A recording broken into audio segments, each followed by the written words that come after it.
What if I told you that in 30 years you wouldn't have to kill any animals to eat meat?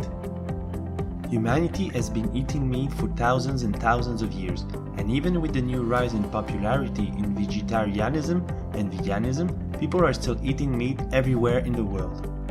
Did you know that in 2015 the world produced more than 300 million metric tons of beef?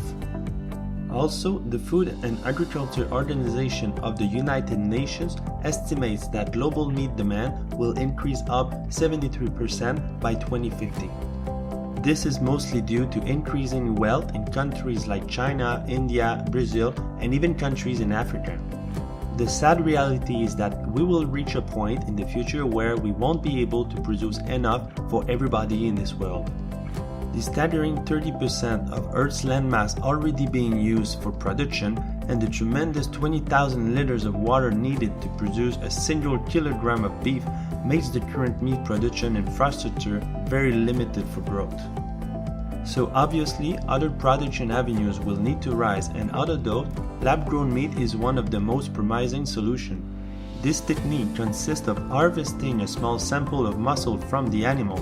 The tissue is then cut into very small pieces to separate the muscle fibers from cells. Individual cells are separated and placed in a culture where they start dividing on their own. Cells grow to form myotubes around gel hubs in a ring shape. Then strands are formed that can contain more than 1 trillion cells. They are then layered together to form meat patties. So when are we going to see a lab-grown burger on our plate?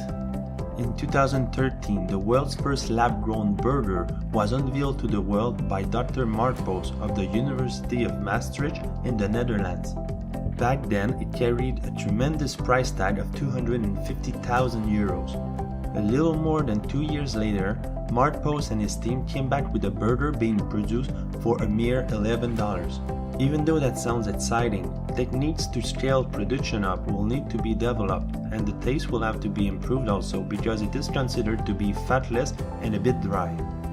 Dr. Poos recounts that mass production won't be seen before 10 to 20 years. So sorry to our friends on 4 legs, but you guys will have to wait a little longer before being replaced.